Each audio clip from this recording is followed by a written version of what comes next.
Welcome to Natural Habitat Adventures Daily Dose of Nature. I'm your host, Brooke Mitchell, and today's topic is Filming the Wild Video Tips for Photographers, presented by NatHab Expedition Leader and Pro Photographer Aditya Panda. A little bit more about our guest today. Aditya is an award winning naturalist, wildlife conservationist, and photographer from Odisha, India. Since his teens, he has worked to protect tiger and elephant landscapes while documenting the country's remarkable biodiversity. Today, his focus includes preserving large wildlife habitats and addressing human, elephant, and tiger conflict.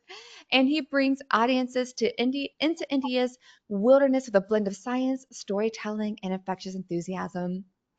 Aditya, thank you so much for being here today. Over to you. Thank you, Brooke. Thank you for that awesome introduction. And hello to our wonderful audience. Um, Today's webinar is a subject that I decided to divide into three parts. It's so vast.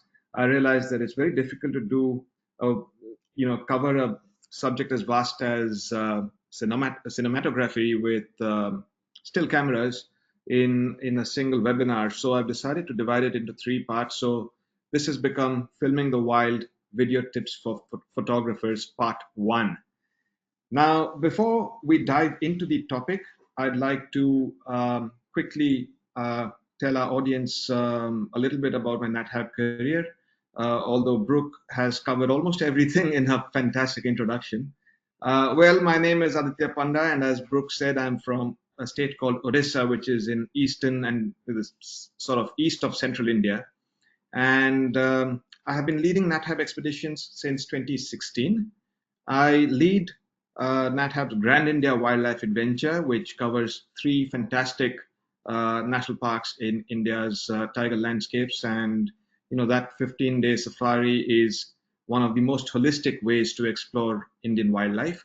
And I also lead our more tiger-focused India Tiger Safari expedition, as well as the India Tiger Photo Expedition, which, as the name suggests, is focused in photography. Um, so yeah, let's get started with today's webinar. I'd like to make a draw a quick outline of what we are going to cover today. Um, you see, a lot of us, myself included, have been doing still photography for many years now. Still photography, wildlife photography in particular, has become fairly accessible over the past 25, 30 years with the arrival of digital SLR cameras and later mirrorless cameras. But, in the past, the number of people who were wildlife photographers, say in the 1950s, 60s, 70s, and 80s, the number of people who were wildlife photographers was very, very limited. And the number of people who were wildlife filmmakers or cinematographers was even more limited. And with the advent of digital photography, with the arrival of the DSLR camera, um, you know, wildlife still photography kind of turned into a rage, especially since the late 90s and early 2000s. And we have a lot of wildlife photographers all over the world. And it is a fairly uh, viable, practical, economical even hobby or even profession to pursue when it comes to comparing it with cinematography or filmmaking. But uh, today, with the kind of cameras we have and the kind of hybrid roles they are capable of, it has become increasingly possible to for still photographers to start filming and film wildlife. And on our photo expeditions, including the ones that I lead, we come across many of our guests who are at different levels of proficiency with still photography, but a lot of them get fairly intimidated by the thought of doing video, because doing video is not as easy as doing still, and it requires a different approach. And that is what we are going to be discussing today in today's webinar. And our agenda for part one, and I'll come up with part two and three later.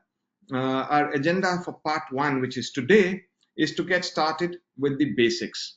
I want to encourage um, photographers among our audience to start exploring the potential of serious wildlife cinematography. It's not handycam video that we are talking about here. It's, anybody could do amateur cell phone or handycam video in the past, and even with the little point and shoot cameras and the prosumer cameras, the cameras sort of that do it all, it was possible to do video even in the past. But my agenda today is to prepare the serious still photographer, the one who takes his or her photography seriously, and show them that it is possible to do video of a similar level and a similar quality as doing really top class high quality photography. Our cameras today have made that possible, and it is possible for us to do really high quality filming with our cameras, and that is what I intend to encourage you to do. We will discuss the key technical differences between still and video photography, as well as the differences in approach that we require as still photographers to transition into video, or let's say to transition into hybrid photography, because we don't want to stop doing still photography. We want to do both still and video. We will discuss the gear and the settings that matter the most.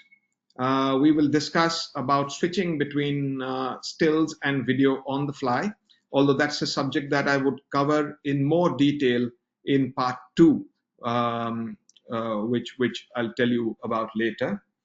We will also discuss common mistakes that one could make while filming wildlife, and what to do to rectify them. In part two, we will discuss field techniques and field workflows better.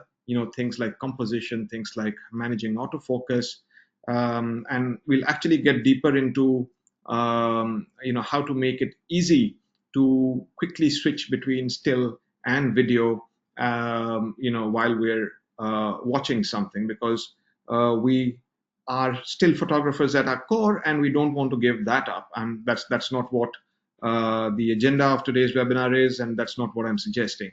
And then later we will have a part three of this webinar, where we shall be discussing post-processing and file management, because that really is a little challenging with the large files that videography can produce. So by the end of this webinar, you'll be able to uh, learn the video potential of your cameras. You'll be able to set up your camera for video, and be ready to go out and film with or without still photography on the sides. Now, why video? Um, a still photography, a still photo, a still image captures a moment, um, and that's what we all do with our wildlife photos. We try and capture not just our subject, but the kind of light that's there that day, the kind of ambience that the animal was in when we watched it. We try and capture behavior, we try and capture so many different things, the environment of it. Um, but nothing really reveals the process going on around that animal like video does. Motion, sound, time, all of these let you show behavior and context in ways that a single frame honestly cannot. Now, you know, uh, that said, video does not replace stills. That's not what I'm suggesting. It complements them. It's all part of storytelling. Ultimately, we are all storytellers. We go out into the wilderness, we explore different landscapes, we watch amazing creatures, and we want to come back with a story. That's essentially why we do photography, right? So the point that I'm trying to make through this webinar is that video is now a very viable and a very useful way of telling our stories. Now look at this picture of a rhino in the rain in Kaziranga National Park, which I photographed earlier this year on a Grand India wildlife adventure. You see a beautiful rhino. He looks nice and black because the rain has washed off the mud, which usually gives them a gray look. You see the lush habitat. You see that the rhino is grazing. You see two myna birds perched on the rhino's back, hoping probably to pick up insects that the rhino disturbs as it grazes. And you see droplets of rain falling. And that gives you a pretty good idea of what's going on in this picture. But look at this now.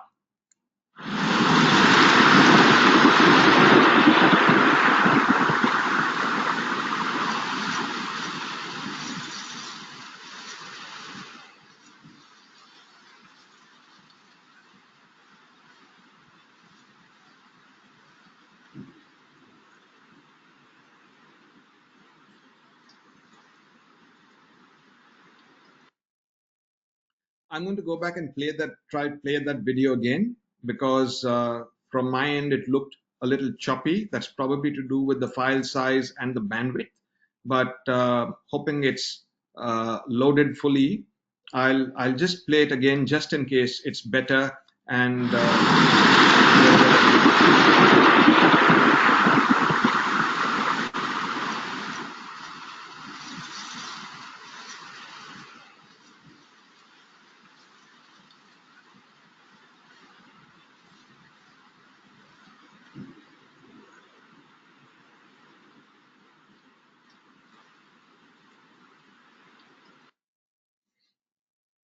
anyway.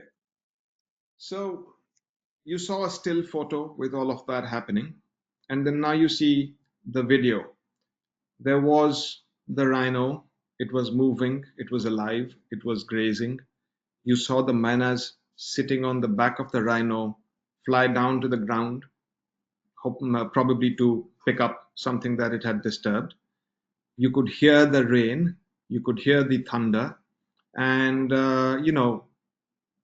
that's the difference that we are capable of capturing now with our cameras. It's become much easier than before to capture quality wildlife footage with our existing cameras. We don't have to go buy a cinema camera and turn into a BBC or a National Geographic wildlife filmmaker. It is possible for all of us using our current equipment to be able to capture really high quality files, really high quality footage that can match what is actually called broadcast quality. I'm not talking about iPhone videos here. We've all had the ability to do that for a while now, but to capture actual broadcast quality film is what has become quite possible today, and therefore, why not video? So yeah, uh, my own sort of story when it comes to filming wildlife started exactly with that thought. I have been shooting with DSLR cameras for a long time, and fairly recently I started my transition to mirrorless cameras. And although my DSLR cameras could do video, it was always challenging. They were very limited very limited in their ability to film. But with the acquisition of my first mirrorless camera, wildlife filmmaking has, for the first time, become a real option for me. And I had always envied wildlife filmmakers and cinematographers.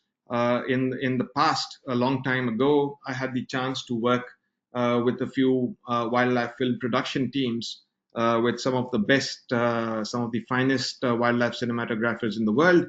And, it was something that had always drawn me, but the sheer cost of it back then, and, how difficult it was to break that glass ceiling to being a professional filmmaker.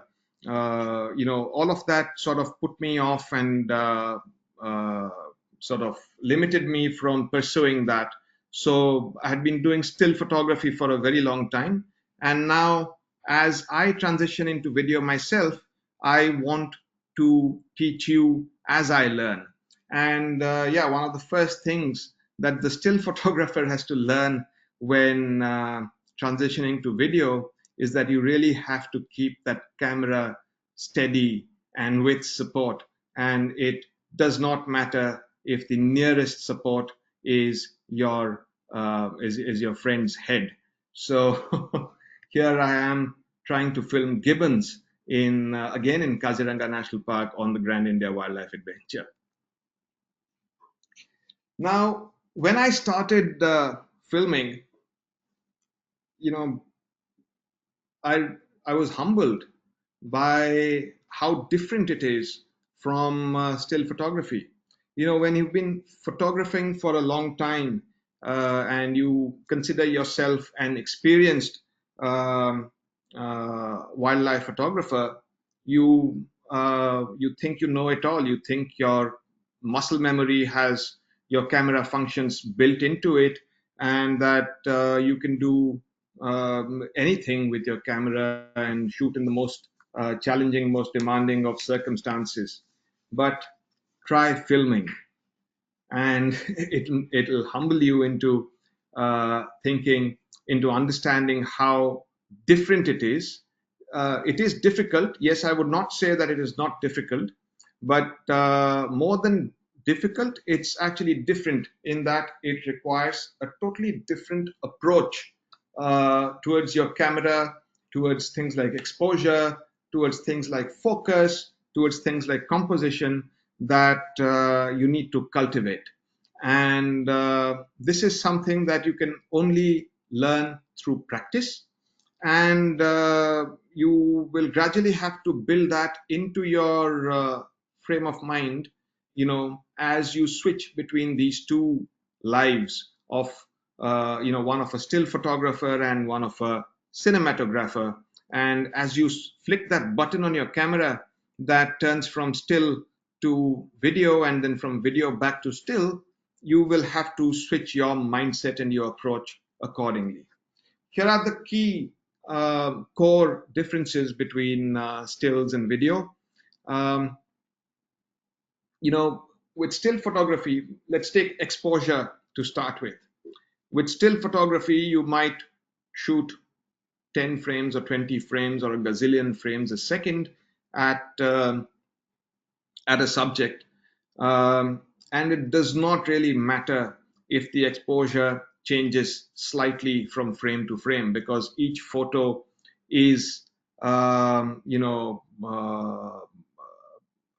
it's a picture in itself. It's all right if 20 photos of the same subject end up looking different, because ultimately you will want one photo to tell your story.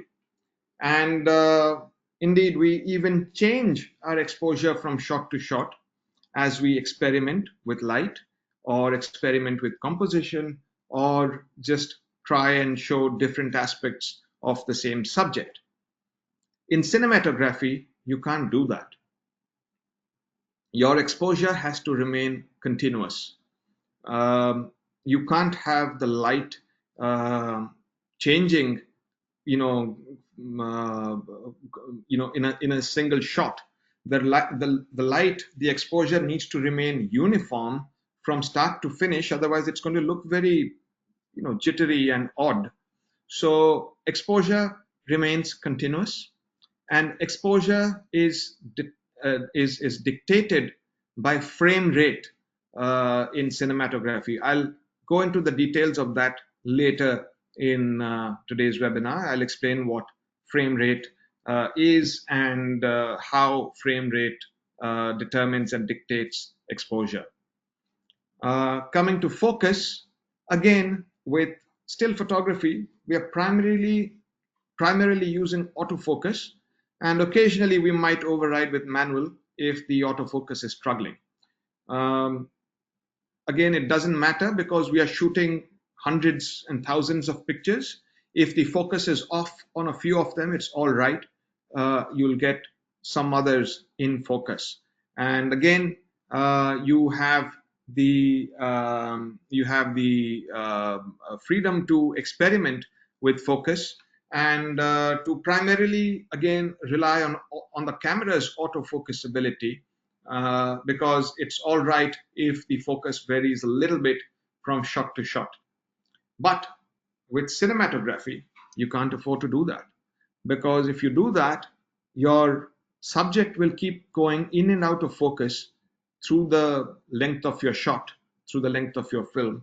And that again looks very amateurish and very bad. It's quite unpleasant to look at, in fact. So you can't, in many cases, um, choose to rely on the autofocus of your camera. Because if you rely on the autofocus of your camera in good light with no distractions between the camera and the subject, it might work 90% of the time. But there will be moments when the camera will choose to focus on a twig or a leaf or grass or a different animal or a different subject, and then you will have to force it to switch back to the subject you were actually filming. So that again looks very amateurish, and that is not what you would want to do. Therefore, you would primarily be using manual focus, and sometimes you will be using autofocus override, usually just to get the subject primarily within the range of focus before you take over with the manual focus ring. Same with composition. With still photography, you can be very flexible with composition. You can vary composition from shot to shot, and there's plenty of room for experimentation and creativity. But in cinematography, once you have your shot set, there is very little room to change composition, because to start with, you have to leave what is called headroom over the animal in the frame. You have to leave what is called lead room, which is, when an animal is standing or moving, you have to give more space in the frame in the direction in which it is moving, so that people can see where it is going. And this headroom and lead room literally dictate your primary composition. And then it is unadvisable to change composition mid shot, because it'll mean you've ruined that shot, and you will have to cut it into two different shots, if at all, to make it usable. And every movement in composition in cinematography has to be very carefully planned and be very deliberate and slow, so that nothing looks jittery and dodgy and odd.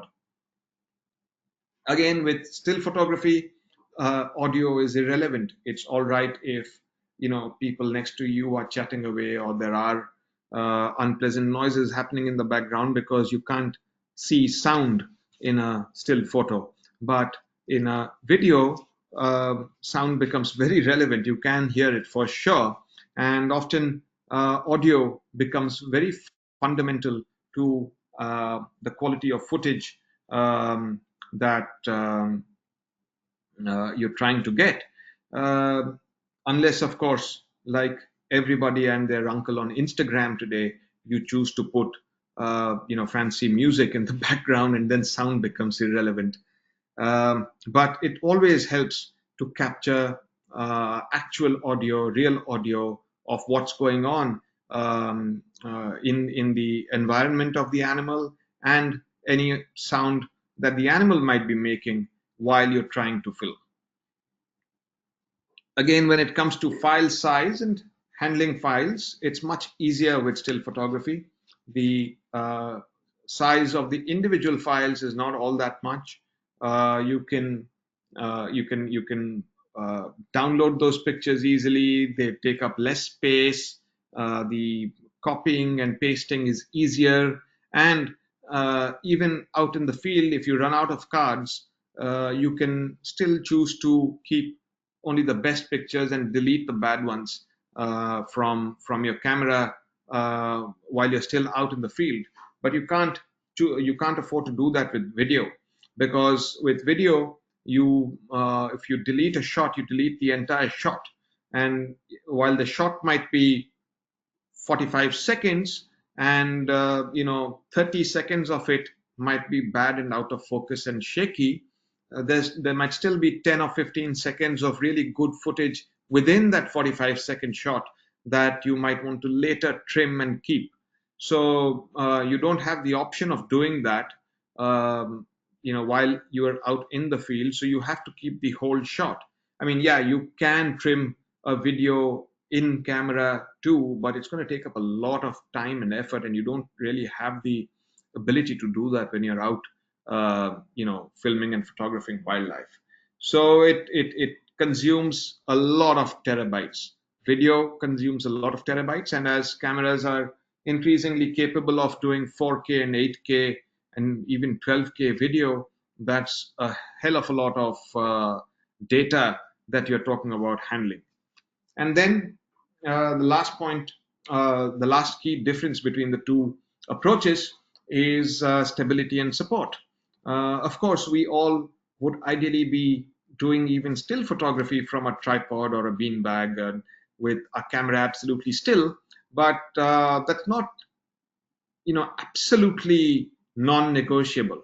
You can, even with a very large lens, you could still get away with handheld shooting as and when you have to, and you just fire away as many shots as you can with a handheld lens, and you will get a lot of keepers. But with cinematography, especially wildlife cinematography, it's very difficult to do any handheld shooting and expect to get quality footage at the end of it. Um, Stability and support are fundamental, and you have to have the support of a good tripod, or at least a good beanbag with really good technique in order to get quality cinema footage, shots that do not look shaky and changing from scene to scene. Again, this is something that I'll get into much greater depth in the next part. Now, what do we look for in a camera that we are expecting to shoot wildlife video with? Um, DSLRs started getting the ability to do video about 10 years ago, I think 10, 15 years ago. But DSLR video abilities were quite limited. They used to heat up quickly. The autofocus while shooting video was not reliable at all. And, it did improve over the years, but it really took a leap ahead with the arrival of mirrorless camera bodies. And these mirrorless cameras really, really nail video like they were built for it. And honestly, a lot of modern mirrorless cameras are actually hybrid cameras. They're not really still cameras or video cameras. They're both. So when you're looking for a camera body to complement your still photography with video, look at the autofocus performance. It really matters. Things like animal and bird eye detect really, really help because these cameras, a lot of them can actually nail focus onto the eye of a little bird and keep tracking it even as the bird flicks around. Some of them are really good. Um, Sensor readout does matter. It reduces rolling shutter, which is an effect that is seen when video is filmed on DSLR or mirrorless cameras. Uh, Heat management is something that is quite important, because if you want to be filming for any length of time, you have to make sure that your camera doesn't overheat and shut down, because that's what cameras do when you leave the video running for too long. Uh, Depending on the level of video filming that you want to do, the quality of files that you want to get, you might want to look at the internal codecs, which tell you, how large and what quality of files you will get, and also the maximum bit rates, because that will also tell you how quickly that camera can write that video onto the cards that you're carrying. Um, In-body image stabilization really helps, because it complements the image stabilization of the lens, and makes very short, durations of handheld videography potentially possible at short notice. And the latency of the electronic viewfinder or the live view screen also makes a big difference, because in some cameras, lower end cameras especially, there is a lag between what you're seeing out physically, and what shows on your electronic viewfinder. So the newer cameras and the better cameras, they have almost zero uh, perceptible lag. And of course, look at pro video features. A lot of cameras these days are coming with really, really good video features. And yeah, at the end of the day, the brand doesn't really matter. It is the capability of the camera when it comes to uh, taking video footage that really makes a difference. Similarly, when you're looking for lenses for wildlife video, autofocus performance does matter quite a bit, um, because you want your body and lens to be reliably be able to nail focus and track a moving animal.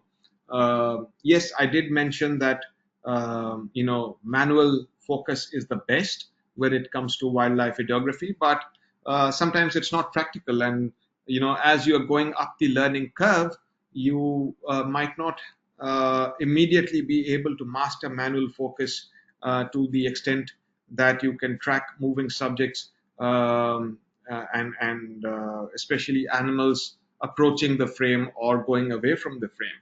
So use autofocus as and when you can, and keep in mind that today's mirrorless cameras, and especially the lenses that are built for mirrorless cameras, are actually built for being able to reliably track animals and birds in flight, in movement, for video, and that's really, really useful. Um, when we choose lenses for still photography, we try and choose lenses that have the highest maximum aperture, because that lets in a lot more light, which helps with low light photography, which is usually when we shoot wild animals, and also because it helps achieve a shallow depth of field, in order to give that beautiful blur effect in the background. But this is something that is not too much of a concern with videography. With videography, often, especially if you're shooting, if you're filming in daylight, uh, the shortage of light or the loss of light is not as much as a concern as having excess light. And I'll explain to you why too much light is actually a concern with videography when we talk about exposure and shutter speeds with wildlife filming. So having a narrow maximum aperture in a lens is not all that much of a problem with videography. In fact, it can be useful because it will help you control light, and also it'll help you have some more depth of field, which allows you a little more flexibility with the focusing and if the focus goes very slightly off mid shot, you're less likely to notice it.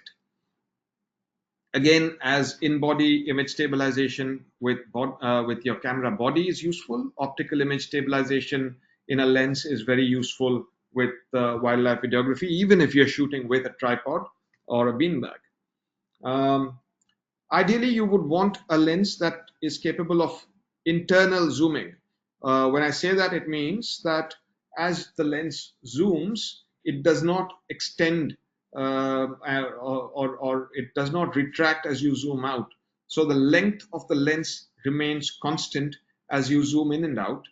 And these are called parfocal lenses because, imagine you have your your large telephoto lens mounted on a tripod and you're filming, and you turn the zoom ring and the lens extends, and that makes it front heavy, and then your composition gets messed up, or there is shake, or it leans ahead a bit. You don't want that to happen, so you would want a lens that has internal zoom. um, Silent autofocus and silent optical stabilization are very, very important and useful because, as I mentioned earlier, audio is important, and you don't want the constant hum of a noisy lens motor in the background as you're filming that tiger stalking a deer. And Yeah, and optical quality is optical quality. There's no compromise on that. um, it's A lens is always more important than a camera body when it comes to either still pictures or wildlife videos.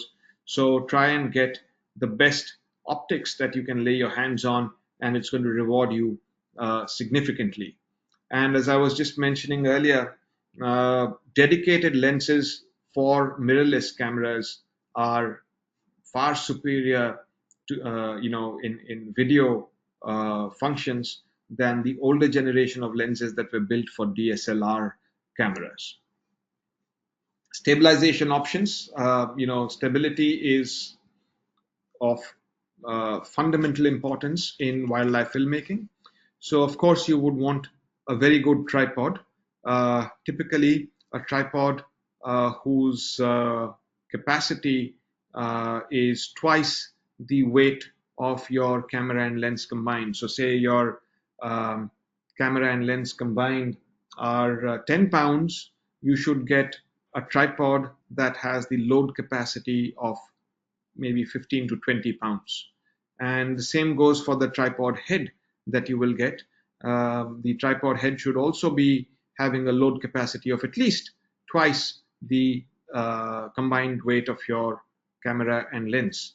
When getting a tripod head for videography, I personally, and a lot of filmmakers across the world, prefer what is called a fluid head, because a fluid head is meant for video, and you can dial in the resistance in it to control movements such as pan and tilt. Remember what I said about movement needing to be slow and deliberate while filming. So the fluid head allows you to do just that. You might also uh, be able to use a gimbal head, like you do for still photography, but it's less optimum than a fluid head. There are also these very nice handheld gimbal heads these days, which they have a gyroscope built into them, and if you're doing some handheld filming, especially with a shorter lens, these are very, very useful. And of course, if you're working from somewhere like a safari vehicle where it's not practical to carry a large tripod, then you might want to carry a bean bag. And the combination of handheld, uh, the combination of inbuilt image stabilization and the lens's own optical stabilization is crucial when you're filming handheld or with a beanbag.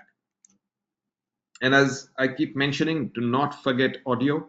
Audio is crucial. And one of the best ways to get quality audio out of your camera is to not rely on the camera's inbuilt mic. The inbuilt mic will capture audio from all directions. It will capture your breathing. It will capture, things even close to the camera. So, for wildlife filmmaking, it helps to buy what is called a shotgun mic. A shotgun mic is directional. You can mount it on the flash hot shoe on your camera, and it captures audio from a very narrow field of view in keeping with your telephoto lens, and that is useful with wildlife because then it is going to eliminate or avoid unnecessary ambient noises and try and capture only noises coming from the direction of your subject. And you might want to put a wind shield on your shotgun mic, something like the one you see on your screen, because that's going to really cut down the noise of breeze and wind.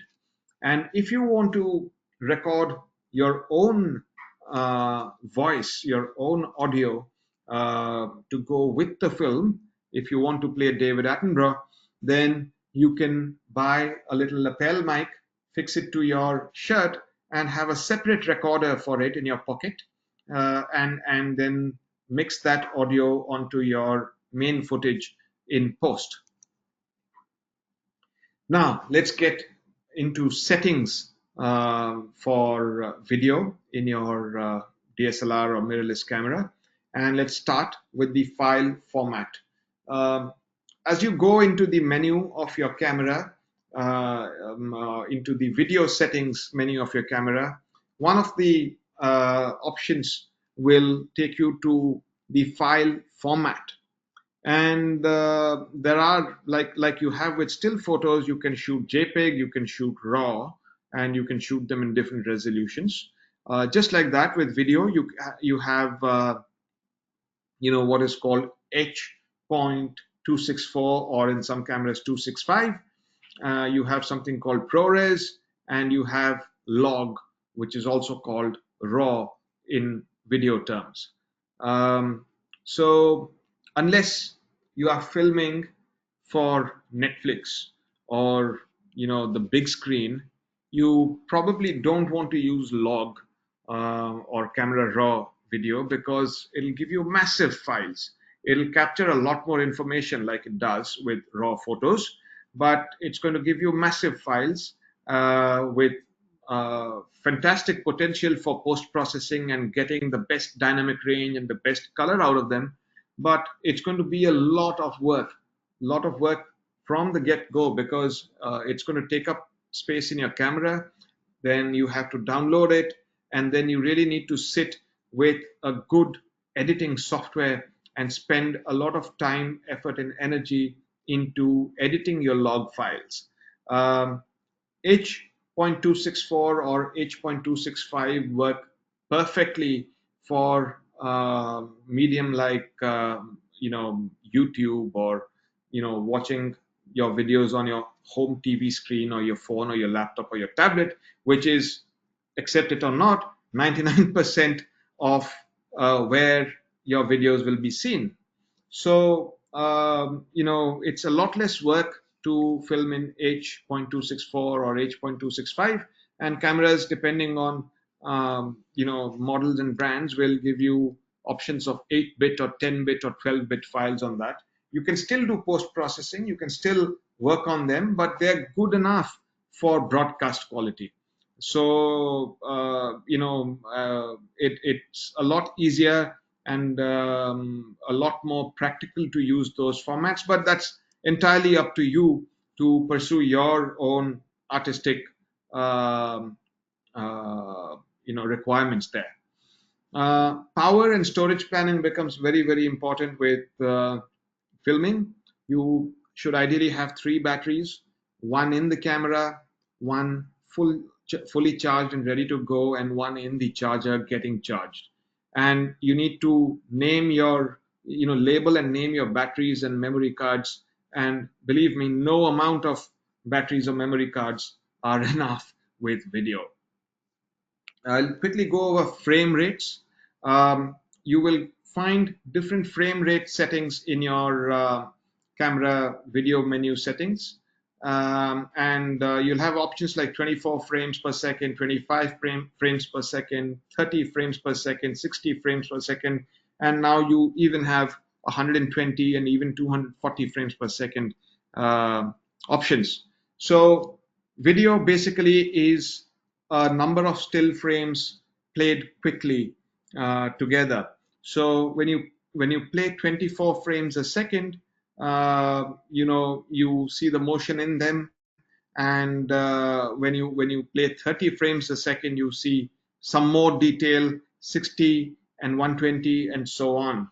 Now, what we are used to seeing on cinema, when we go, you've all noticed how uh, video looks different in a movie theater than it does on a television. So, like how a Hollywood movie looks very different and feels very different from what you see on a news channel, for example.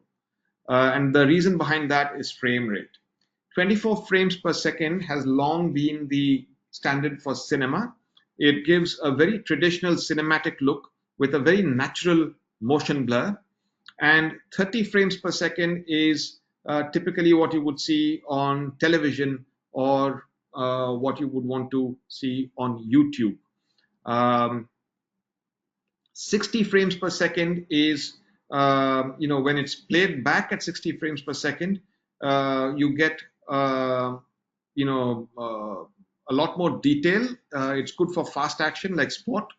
But if you slow down a 60 frames per second video to 30 or 24 frames per second, that's when you get slow motion.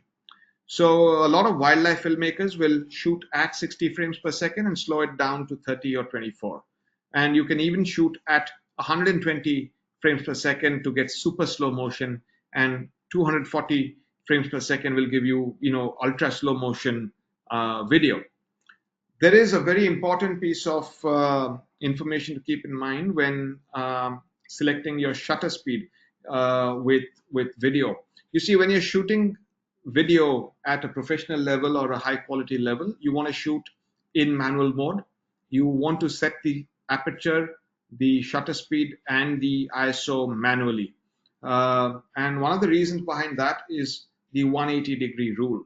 So the 180-degree rule says that your shutter speed must be twice your frame rate to get natural looking motion blur and natural looking videos.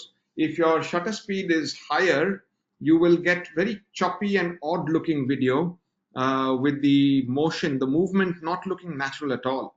And if your shutter speed is too slow, then it'll all look very blurry and overly blurry and not look natural again. So the rule of the thumb is twice the frames per second, twice the frame rate is your shutter speed. It doesn't have to be exact, because 24 frames per second would then require 1/48th a second shutter speed. Just round it off to the nearest available value that your camera allows. Aperture um, and depth of field are, of course, a trade-off, as you know. Um, So I could not find a wild animal for giving you an example of that today in a hurry. So I asked my dog to volunteer as a wild animal. So look at the picture on the left that was taken at f2.8, and the one on the right was taken at f8, aperture 8. And of course, you see that the one that was taken at f2.8 has blurred the background beautifully, which is what we call a shallow depth of field. And in the picture on the right hand side, you see a very deep depth of field, which gives everything in focus, including the trees in the background and everything else. And the same rule applies to video as well. So what that does is that you can't keep changing the aperture through the shot, so that remains fixed. Your shutter speed is also dictated by the frame rate. So your ISO really becomes your only tool for setting your exposure. And even that will have to change from shot to shot as the light goes up and down. And of course, with ISO, we all know that lower ISO gives you cleaner images and higher ISO gives you noisy images. And the same applies to video. Um, so one pro tip that I can give you with ISO and video is that for reasons yet unknown to humankind, for some reason with video, ISOs 160 and multiples of 160 seem to work best. Try and keep that in mind. 160, 320, 640, and so on. It just seems to work better for some reason. Um, ISO 160 gives less noise than ISO 100 even with video. So, this is one of those trial and error discoveries that seems to work. Also, remember to manually set your white balance, because if you set it to auto, it might change mid shot. Here is a quick list of I'll give you while I speak, you can take a screenshot of this. Um, Here is a quick field checklist of equipment and presets that you could actually write down or print for different scenarios and laminate and keep with you. Because with video, you constantly need to keep referring to settings and changes in settings.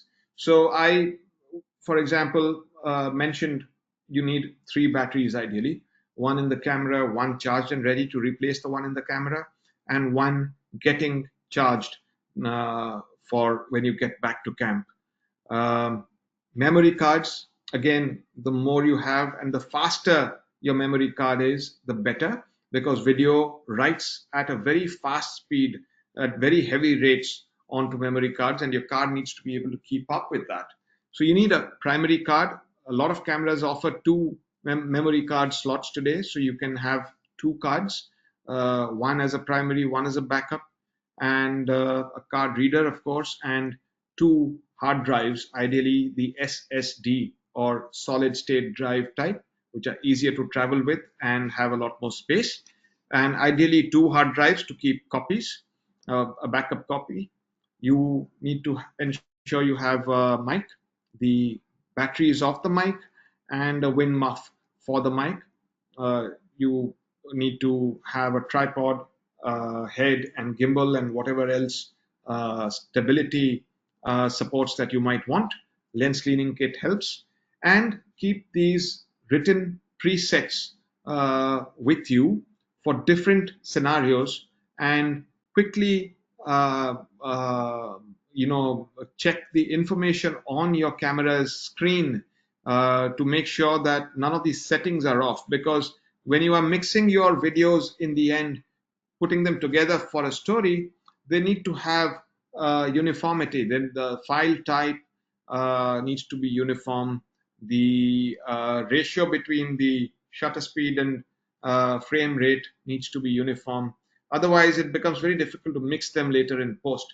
So, for example, here I have my my cine checklist or cinematic presets when I'm filming cinema at natural speed, 24 frames per second, shutter speed of 1/50th of a second, and an ISO range maybe of 320 to 1600, and a flat profile. Um, these you can also feed into custom presets in your camera. If you go into your menu, there are custom presets, individual custom presets that you can set for different shooting scenarios, both for stills and video. And again, that's something I'll go deeper into in the next part when I show you field workflow.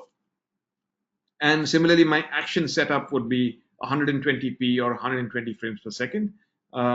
Shutter speed would be 1 by 250, and ISO range would probably be 640 to 6400.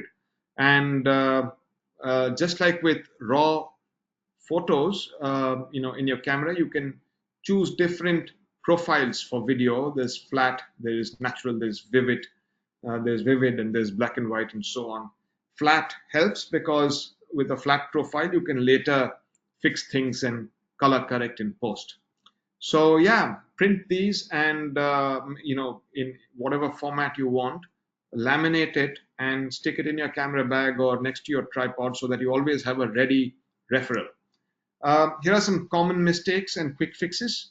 When you have shaky footage while filming, need to stabilize with a tripod or a beanbag. Check your inbuilt image stabilization on the camera and lenses optical stabilization.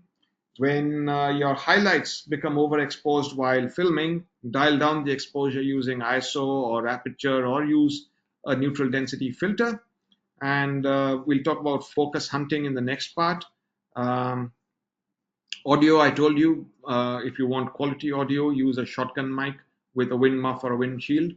And um, you know, a lot of times you'll find, as I do, that I come back with lots of footage of beautiful animals, but then no story around them. So you need B-roll. B-roll is very important because when you sit in post and put it all together, you need a story. So shoot plenty of habitat shots and other shots in the context of which you can put your animal. Otherwise, if you come back with just your animal, then you have beautiful footage of a beautiful animal, but no story to tell. So, yeah, these are some common mistakes that photographers tend to do with filming when they get started. So, yeah, again, you can take a screenshot of this and start practicing.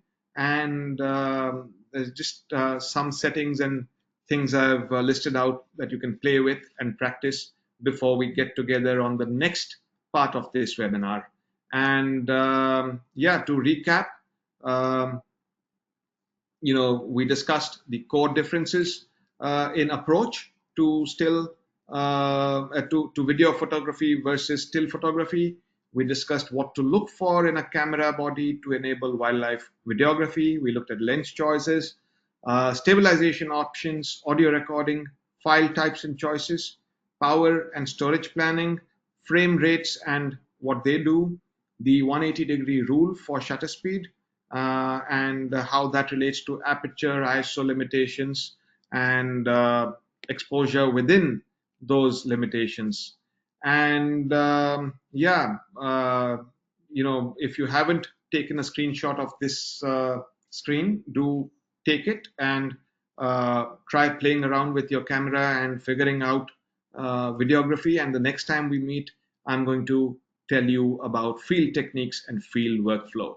So, with that, I will hand it back to Brooke to ask me any questions that you might have. Oh, Aditya, you're ending on a sloth bear. How amazing! Look at that video. How cool. Oh, such a great way to end today. So we do have a few questions that have rolled in, but I know that we are to the end of the hour here. That was such a fantastic and information-filled webinar, Aditya. Thank you. This is a good one. I have not heard of this either, so I would like a little bit explanation. Have you heard much about rolling shutter? And if you have, could you talk about what that means and how it's different from a different type of shutter? No, rolling shutter is just an effect that you see in video. You see, the large sensor camera, the camera sensors work in a different way than they do. The still camera sensors work in a different way than they do in video cameras. And earlier this used to produce something called, an effect that you saw later in the video called rolling shutter, which, how do I describe it? If you remember televisions from really, really, really long ago, sometimes it appeared as if the screen was sort of you know, rolling. There's no other way to explain it. Going up and being replaced by itself. I don't know if I'm explaining it correct, but it is an effect that is the result of the design of the sensor in DSLR cameras, especially, and some mirrorless cameras. A lot of mirrorless cameras now have angled uh, sensors where the ability where you can change the camera changes the sensor angle to reduce that effect.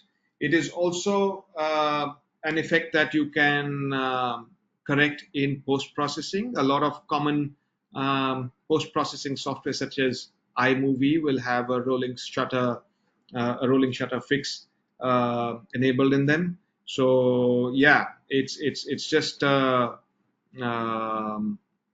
let's call it a digital error as a result of the design of the sensors of still cameras that do video. Oh, fantastic. Thank you so much for that explanation.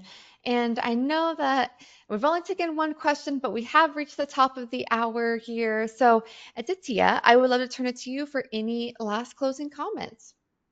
Well, thank you, Brooke, and thank you to our wonderful audience. I hope they found today's webinar useful, and I hope they've taken those screenshots. Or there's always the replay on our website that they can go back to if they want to take notes. I know it was a lot of information crammed into a very short hour, and it is at the end of the day a fairly intimidating transition from still photography to videography.